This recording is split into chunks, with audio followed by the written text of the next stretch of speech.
Yuan Shao's campaign has been one of a slow but steady expansion into the northern regions of China. After defeating Gongsun Zan, Yuan Shao was able to claim the mighty warrior Zhao Yun for his own and use him to destroy the bandit to the north, Zhang Yan. Now, Kong Rong has decided to be the aggressor from the south, and after a tumultuous battle, including Wen Shou, Yuan Shao's previous top commander, we were able to destroy the massive army Kong Rong has sent to our more southern provinces on Yuan Shao's side of the Golden River. Subsequently, the famous commander Zhang He was sent to cross the Yellow River and subjugate the region of Lian.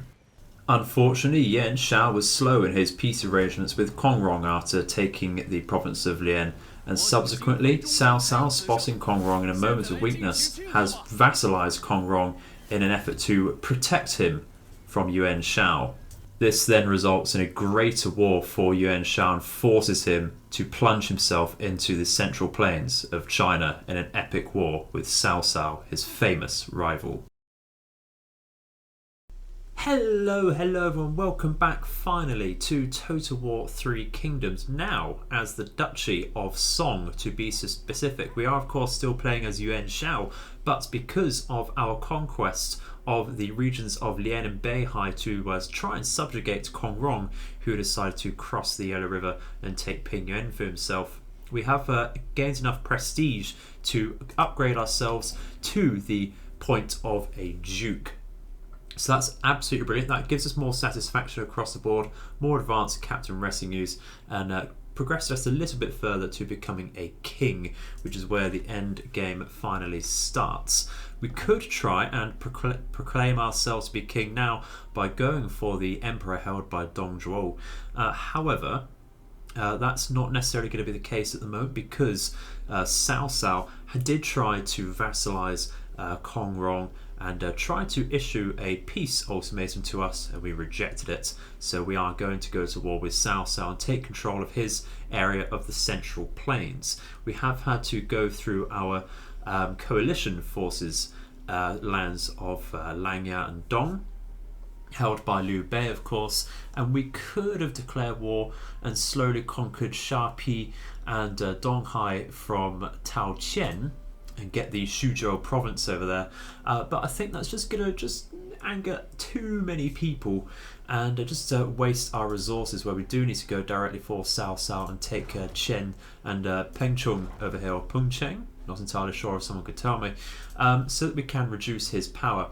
Looking at Cao Cao though, he has vassalized Wanglang, Xunxian, and in fact Liu Biao, who does reside along the coast of the Yangtze over in this region over here. So I imagine Cao Cao's regions are all of these central plain areas just north of the Yangtze, which is going to be a lot of territory to conquer, but of course that does mean massive gains for us.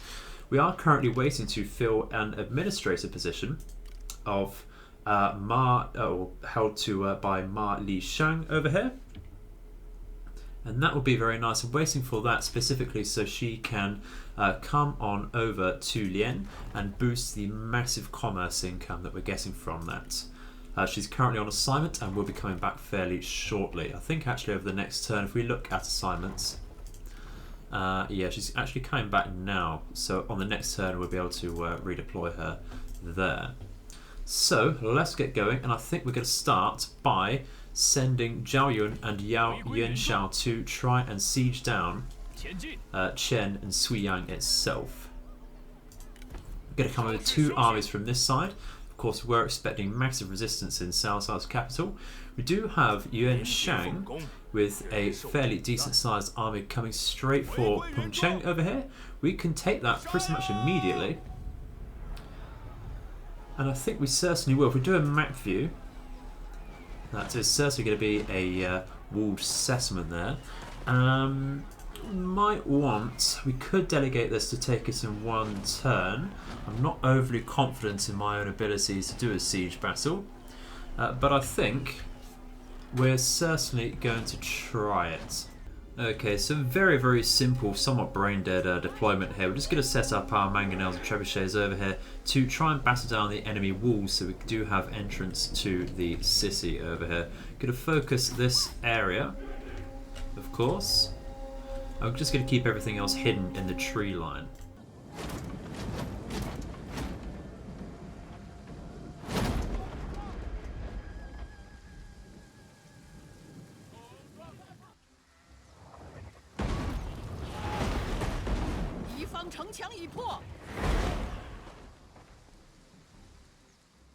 Well, we've managed to make a few breaches into the enemy's walls, and our trebuchets are in fact out of ammunition, so it did get some work done. We don't of course have any battering rams, so we can't smash through the gatehouse exactly. So we're going to send in our archers second, having thought about that. We're going to send in a couple units of shielded units to block any projectiles coming in. They do have some barricades and crossbowmen set up over here. We're going to come in this side as well with some more shielded units. I'm going to support them with their commander Yuan Shao. Unfortunately doesn't have any active abilities to help with any sort of missile resistance and block. That's okay. Looks like we're not quite hidden over here actually. We have been taking hits, so might as well move up with our archers here. We'll start firing into, what do they have? Spear guards will quite block our archer fire, because they do have some rather large shields to spear guards, you can see here. Full body shields. Yuan Shao, will he be able to capture the gatehouse at all, maybe? It's just some wooden stakes there. He certainly can, okay. Probably have to scale the walls to capture the archery towers here. Yeah, it looks like we're retreating or starting to think about routing already. Let's come up with Chang Shengmang. That's a complete butchery of that name, I do apologise. Chang Shengmin. Get our archers onto the enemy crossbowmen over here. Gatehouse is now ours. We do have to worry about the spear guards coming in. Can we try and destroy the barricade over here? Not quite, unfortunately, can we? Let's have a look. Starting to make this unit think about routing, and there we go. Yuan Shao should be okay against this barricade. It's going to take some time, not a problem, you can certainly expect that. Enemy's going to try and come around this area through the square. We want really to get to the central plaza though, don't we, for the victory points. With the enemy not having many people there, getting rid of this barricade would be good. They have another barricade down here, of course. Let's try and get our archers inside so that we're not taking so much damage. We have routed off already, unfortunately, with one unit. Come back over here. And we'll start coming in with some spear infantry, I think, to back up our rear. Didn't send those in first because they don't come with shields. Our cavalry does, however. Coming with our captain because he comes with a shield and a morale buff as well around him, a standard general buff. This barricade's going to take quite some time, of course. Might just have to batter through the spear guard here. We'll have a look.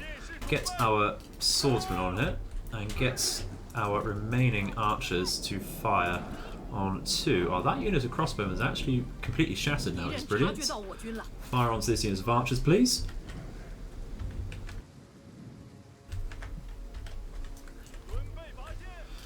We might just have to run around here, this area, and just run around the barricade there. How are we doing with this barricade? Not doing too well, unfortunately. Our archers are going to misposition themselves. Let's come over here. We might just have to try and hold with this axe band here. Could even shield wall up actually with this unit. Let's try that. Pull back with this axe unit. I think just destroying the barricade there is just not going to work, is it? So if you use our attack infantry, our shielded axemen and swordsmen to push through these units and get our spears to perhaps come round and take the central plaza, the victory points. Could at least get some arrows into the swordsmen, but they do carry some good shields to defend against us. You can see, where are we? Yeah, 60% range block on the spear guards there. Rather nasty indeed. Let's shield wall up here. Does give us some good charge resistance, that, and range block chance. Largely against mounted there. Looks like they're doing the same. Bit of a standoff then. Okay. Let's get our axemen over here. Not quite in range, are we? Can we fire on these, please? That would be nice. Do we have... We don't have the ability to use fire arrows, unfortunately, with our standard archers. Crossbowmen are going to fire into them. Looks like we have found a melee engagement here. I'm not entirely sure why our spearmen are in there. Pull them back. And the axemen just not doing as we say at all there. What we're doing over here, let's not forget about this one. Come into the central square there. If that's the case, we might as well send in our commander here. And our captain can come up. Just taking a few too many losses is all. Don't often play siege battles myself because I don't think they're great. And I'm just not very good at them because of that lack of practice. Generally try to avoid them or starve the enemy out. We are granting some extra melee damage though to surrounding units, which is excellent. That's only if friendly units have that familial conflict. I see, right, that is absolutely wrong. Ignore that. We move past and get some cycle charges in with this character. I think we can. It's looking that way. Let's move back in. We are using the shield breaker ability though with our axemen, so that might actually help our archers get on in. Can we finally start damaging this barricade, please? Getting rid of these archers finally. And we're going to do the same to this group. If that's the case, let's get some archer fire into this mess. How we do against this barricade? Just taking far too long. We are breaking through though, we're getting rid of some heavy spear guards there. Excellent. Need to watch Yuan Shao's health. Doesn't have a loss of it.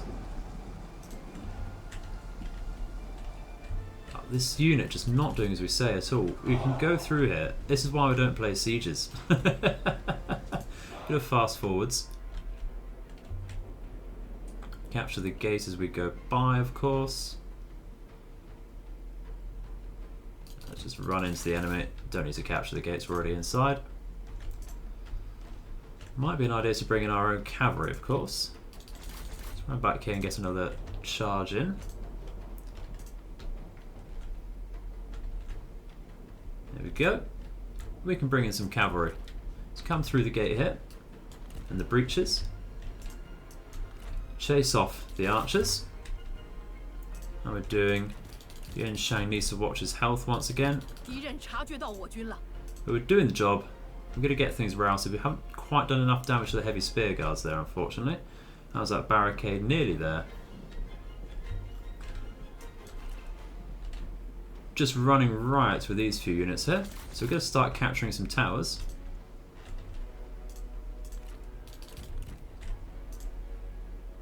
Running out of ammo over here. Let's try and fire on here, if possible. Shouldn't need to regroup really, but it looks like we're going to try it. Let's come over here with our cavalry.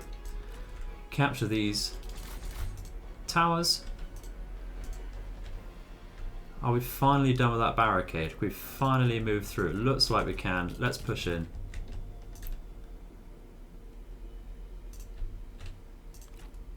And we're finally routing off some of these enemy units. So it looks like we're pretty much okay now. Just need to push on through, take the victory objective. We're going to take this area.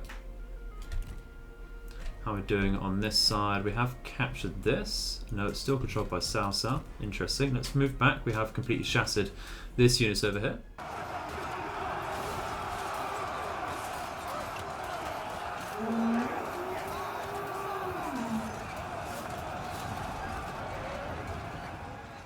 And there we go, a lovely Pyrrhic and close victory to start off the series once again.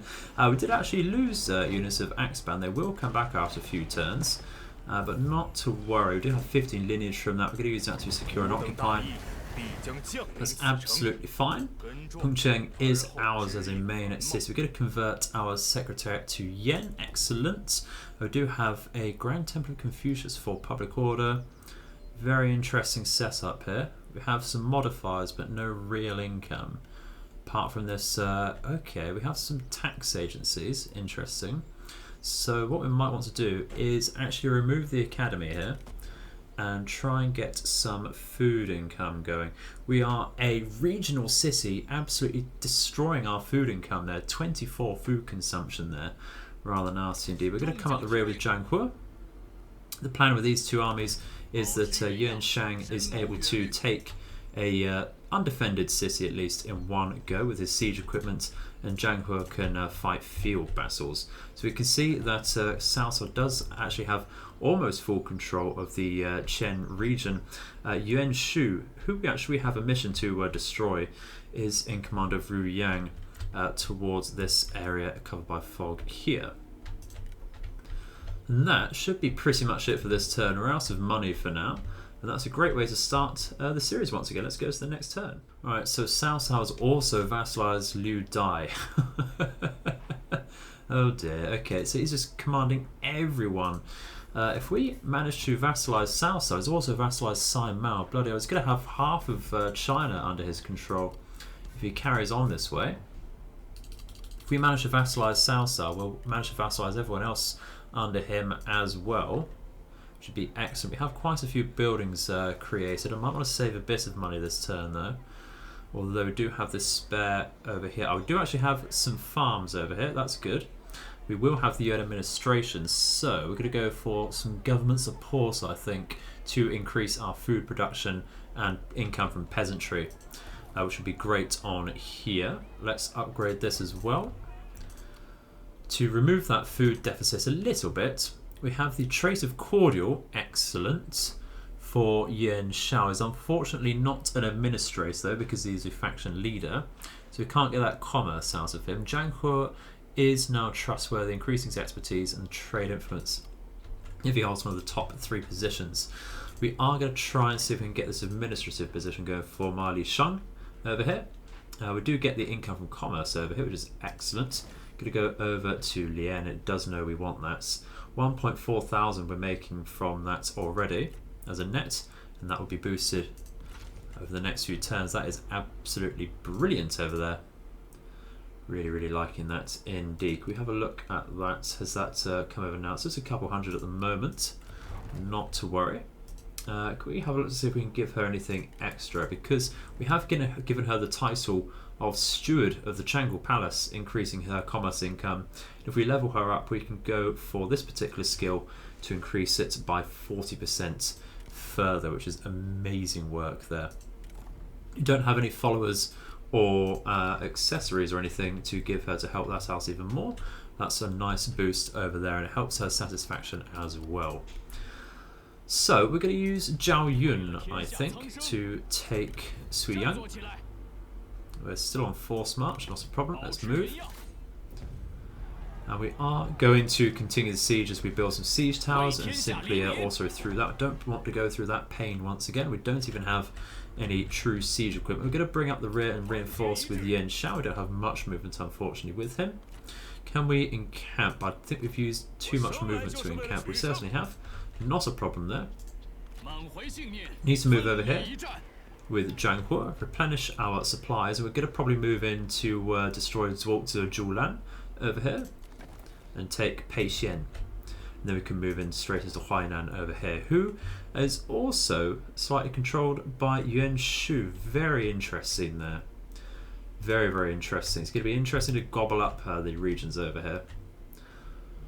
But we're going to have to skip across to the next turn. And now right in our flank, Liu Yu has declared war on us. That's rather unlucky.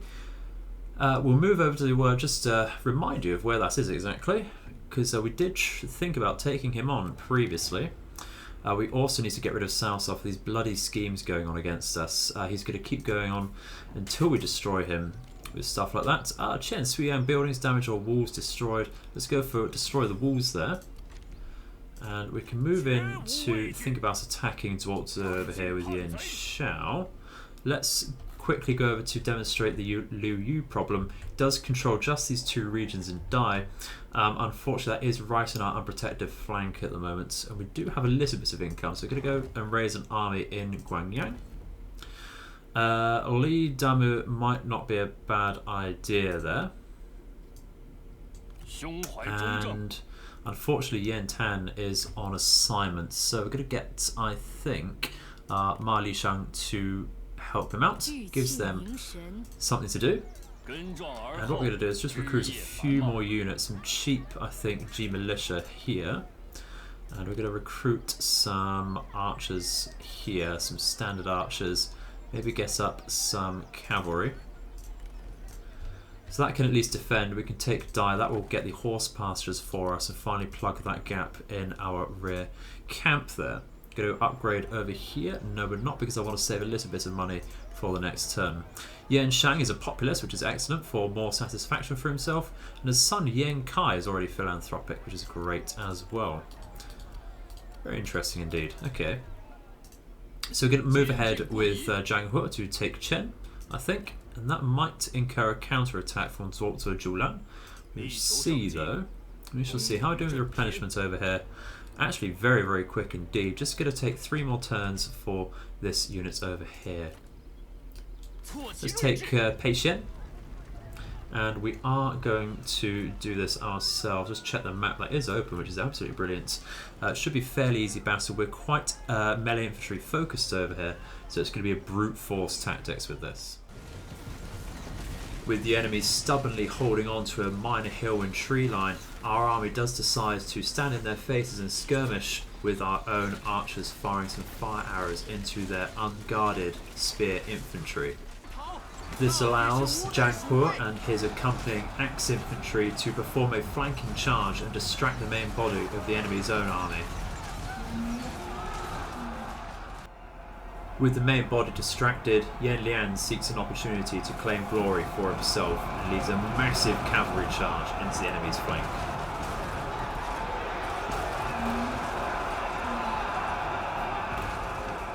And there we go, only losing a paltry 80 men in that battle. We gained 122 gold and taken Pei Xian from the enemy there, which is excellent. We are going to keep losing Imperial favour until we claim the Emperor for our own, which is rather a shame, but that's absolutely fine there. We might incur a counter-attack from Zuozhe Zhulan, but we did only lose the 80 men there, and our heroes are at good health. We are able to get a reform, and we have recently been looking at the administration side of things by getting some public order.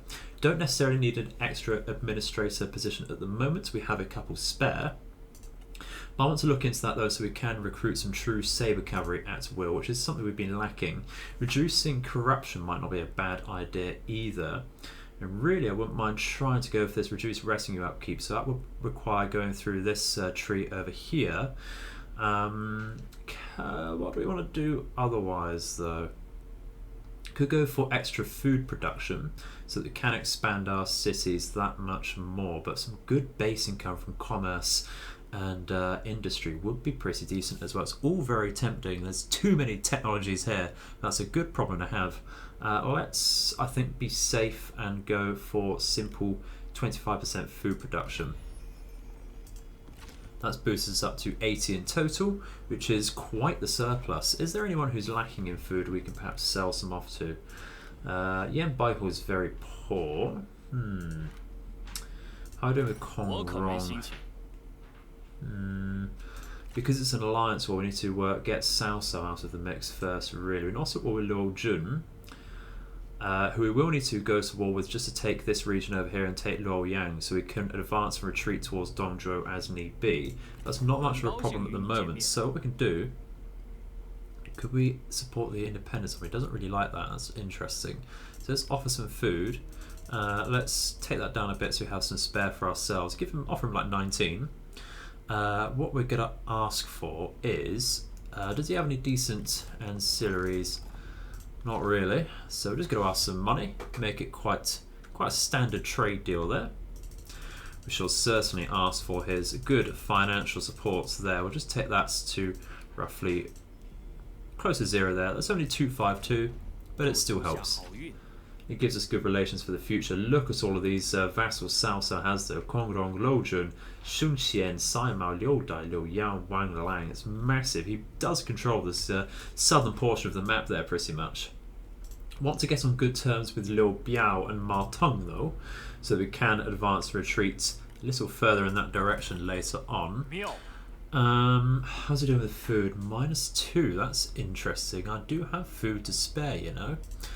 I do have some good food to spare. I have 61 food in the bank. Let's offer him 17, and I will ask for some more money. Let's ask for a regular payment, and that payment will total 928, which is very, very nice indeed. That does boost us a good amount, actually. Alrighty, so what provinces do not actually have an administrator that we could really use? Beihai apparently doesn't have one. That's interesting. That is largely peasant income. In fact, it's solely peasant income. Do we have anyone who could help that out? Let's go to our court. Lead Damu should be okay from industry. Maybe. Of course, it does increase generally being an administrator income from all sources. Could I perhaps recruit someone? Generally you want a champion or a commander for peasantry income. Let's go for Huaizhong. We'll recruit him. Come on, it said recruit. Come on, let's press it properly, shall we? Recruit that. Turn him into an administrator, and it does actually increase our public order as well, so that's not bad at all. We'll send him over to Beihai because actually Liao Shi is also quite good, and that's also good on industry as well. Let's just roll back a tad. We do have some spare positions. Let's put Li Damu over here first, shall we? In Liao Shi or Liao Shi. Excellent. And Huaizhong. Where's terrible for public order? Not really, lots of places actually. We're doing quite well on that. So let's have a look. Over here already. Peasantry is not too bad in Yanmen.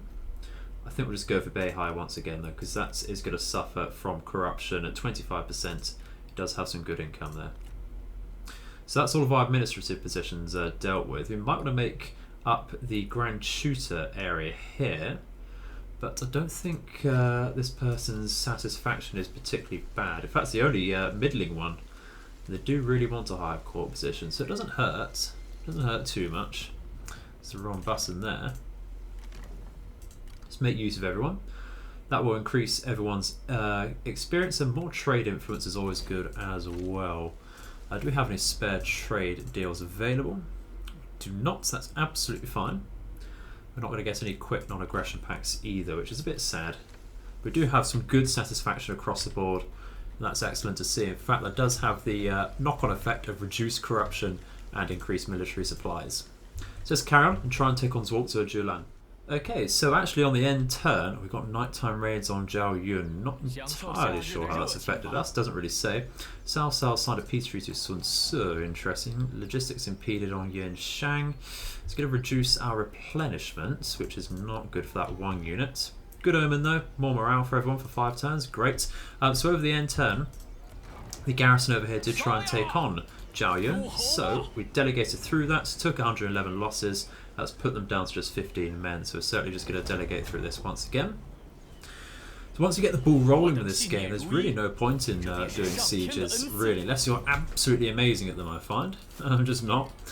We do have some buildings created, excellent. So, we're doing okay for public order so far here. So we're going to upgrade our farm tool distribution. We have a yen magistrate over here. We're going to upgrade the livestock farm as well for that extra food and prestige. How are we doing with our mustering over here? We've got one more turn to wait for this. That's absolutely fine. It looks like Liu Yu hasn't moved either. And it might be a bit difficult to catch Zhuozhi Julan over here because they've moved into the trees in forced march. So we need to move over here. Repair. Let's repair because we're greedy for that, and we'll convert here because we certainly need to. It's backed up by the Grand Temple of Confucius knocks off the unhappiness created by the tax over here. It's absolutely fine there. Can we get any assignments go? No, we're already on that. That's absolutely fine. What's our situation over here? It's going to take a couple turns if we sit stationary. Let's move over, I think, to Huainan. Just move as a scouting move, so don't use all of our movements. That's absolutely fine. Can we make this in one turn? We can. Alright, we'll gobble that up then. Gobble, gobble, gobble. Hippity hoppity, your land is now my property, and there's really no point in fighting this either. This is the thing, you get the ball rolling, and it just keep going. Just keep going. Try and get one more decisive battle in though today. So you lost 155, that's not really much difference to a manual resolve there. Going to keep losing that Imperial favour, might need to check in on that in a second. Secure and occupy please, we're still at max lineage there. So that's a captain armory. We are standing at a very healthy 86 Imperial intrigue there, which is absolutely fine. Imperial favour.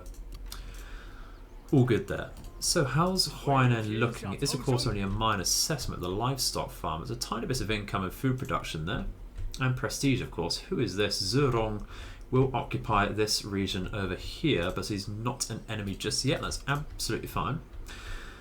So really we need to completely eradicate Cao Cao rather than just make him a vassal, which is very sad, because not only do we have this mission to destroy the following factions, this is a very scary prospect taking on Sun Ce and Liu Bei as well, but I don't want to be the constant victim of Cao Cao's cunning schemes like the nighttime raids and such. It's just horrible to deal with there.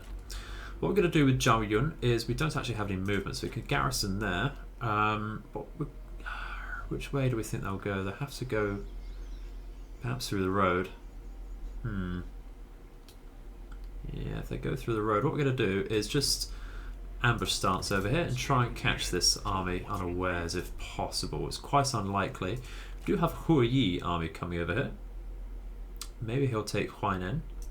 It's possible. But I don't really want to go to war with him just yet, despite him owning Ruyang. Can we do anything else with our money? Does anywhere else need our attention? Not really, to be honest. Perhaps saving up some money to upgrade our towns.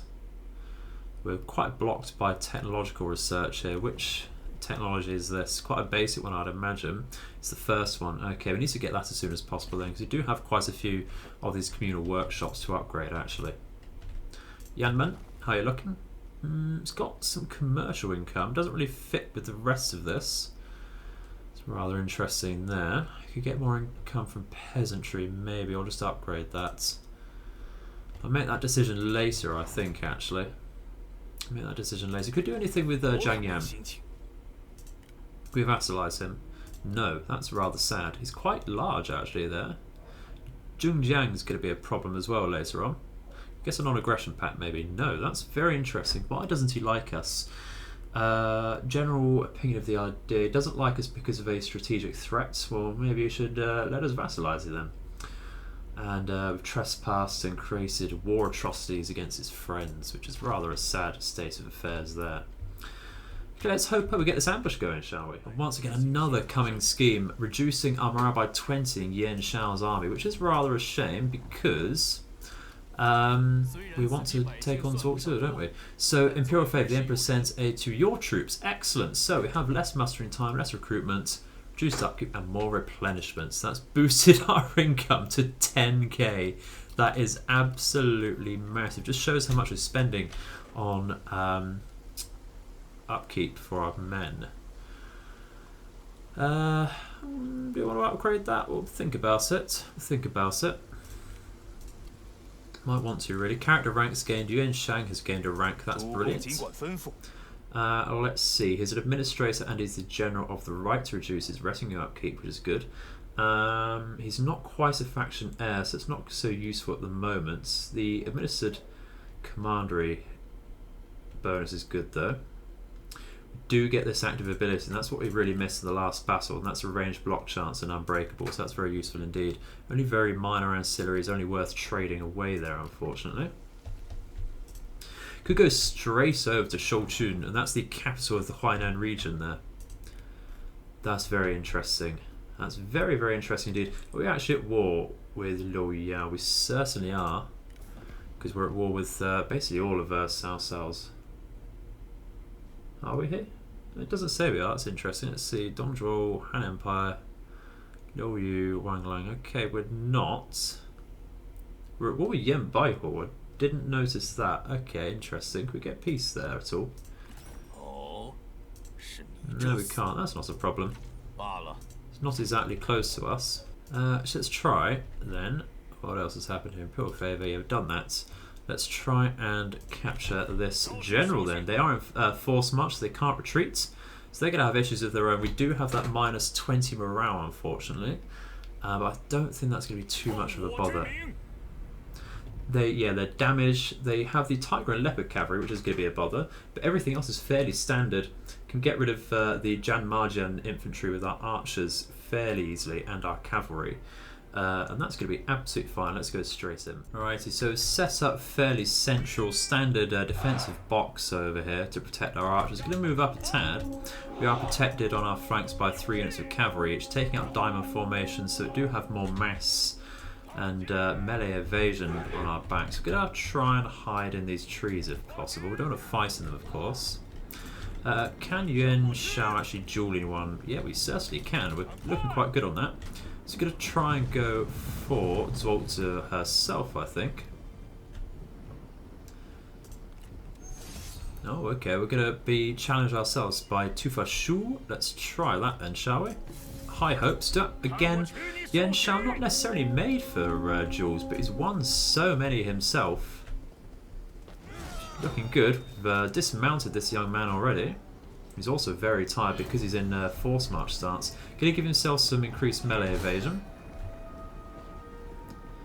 Not to worry. It's only for a little bit.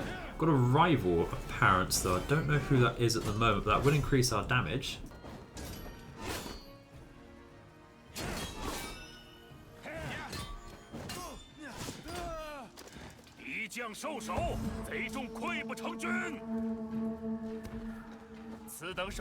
And there we go, emerge victorious with basically no damage taken. That's absolutely brilliant. Maybe we can force ourselves into a second duel here, or being challenged anyway against their own commander. Alright, absolutely fine.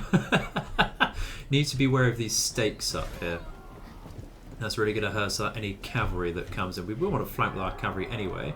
They are facing downhill. They've got some defensive towers up here, rather interestingly enough. So our lack of shields would mean we want to come round that. We've already dealt a lot of damage to that young lady. That's great. Let's come through the tree line then. Over here. Just back ourselves up on the flank. And are we hidden here?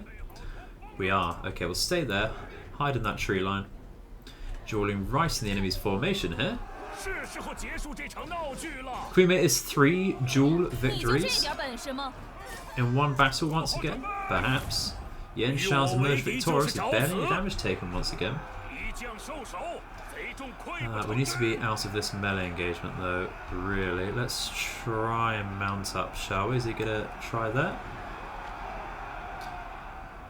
He's trying. There we go. I'm being... Yep, we'll certainly take that.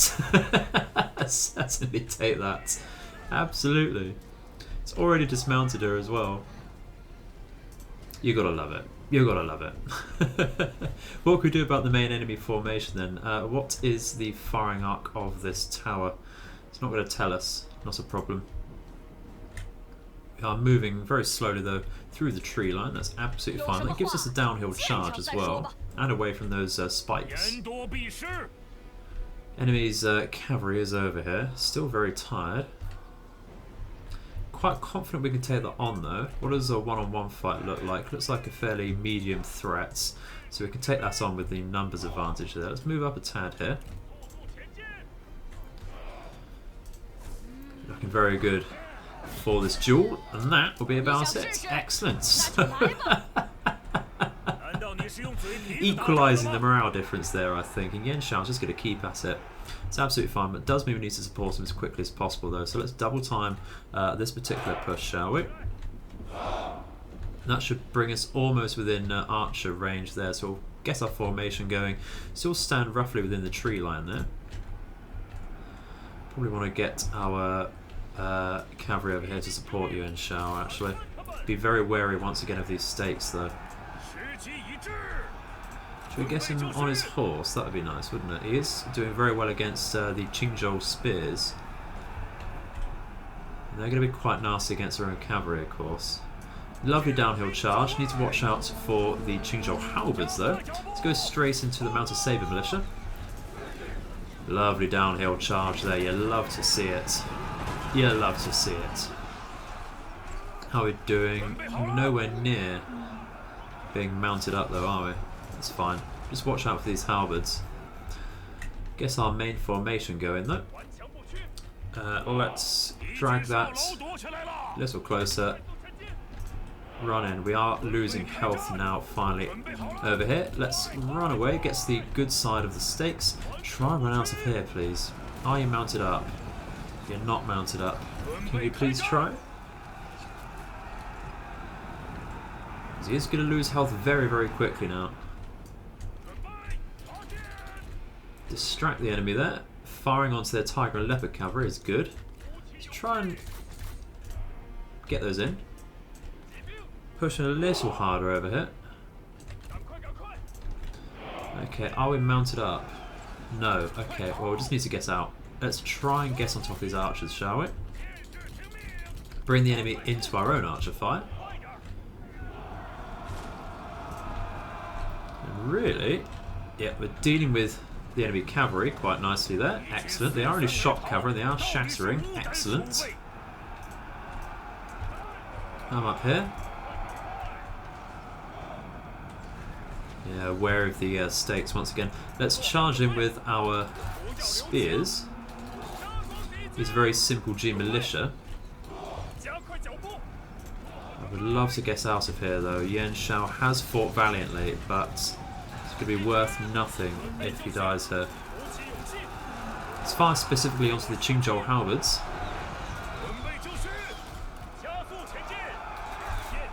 Gets a good downhill charge here. Absolutely brilliant. It's hem the enemy, and that Janmajan infantry is over there though. So let's get our archers onto them. We'll actually use flaming arrows there to help against the enemy morale. Let's get us a downhill charge into the enemy's flank. Thank you very much. And what we'll do is we'll take this unit over here and get a somewhat uphill charge, but it will be into the enemy's flank over here to really hammer home that we are winning this engagement. See the Janmajan uphill struggle here against the masses of flaming arrows here. Trying to go for Yuan Shao themselves, are they? No, not quite. They're going to try and flank us. That is rather nasty of them. Going to come in with our cavalry who are very much out in position. Try and reform and get a cycle charge in on the flank. In fact, the Janmajan have routed, which is excellent. Completely shattered once again. And that is the whole enemy army completely shattered, is it? We need to get rid of these Qingzhou halberds still, actually. Get our archers onto there, they'll be the best counter. Hold them in with our infantry. Retreating through, unfortunately. In fact, they're running away, so we can run them down, and that will be an excellent little victory there. So the enemy does actually have a good amount of people remaining at 447. There's a lot of loot on our side as well, so they will escape from that. They shouldn't do being on force march. We are going to employ this young man because I do want a few more characters under my employment. And we're going to take the replenishment there. And can we follow that up? We can. Excellent. It's a very simple delegate. 38 men loss. Not a problem at all. We can live with that. Not going to lose any sleep. Which makes a bloody change, I tell you. Going to take care of the income there. And that is going to be it for today, ladies and gentlemen. We've made some excellent progress very swiftly into the central plains over here. I believe Cao Cao himself should only really control these two regions over here. I would estimate that down here well, Zhuchao is just here. Gushi will be over here, so it might be possible that Cao Cao controls Hefei in this region over here and contests it with Sun Ce. But that should be it for the Cao Cao campaign. I'm waiting to see his main armies come out, though. I'd imagine that people like Xiahou Dun and Xiahou Yuan are still about. We certainly know Cao Ren is still about because he did those nighttime raids against us. But that will be a story for the future. Thank you very much for watching. Please do leave some feedback in the comments section, and I shall see you in the future. May all of your nights and days be auspicious. Goodbye.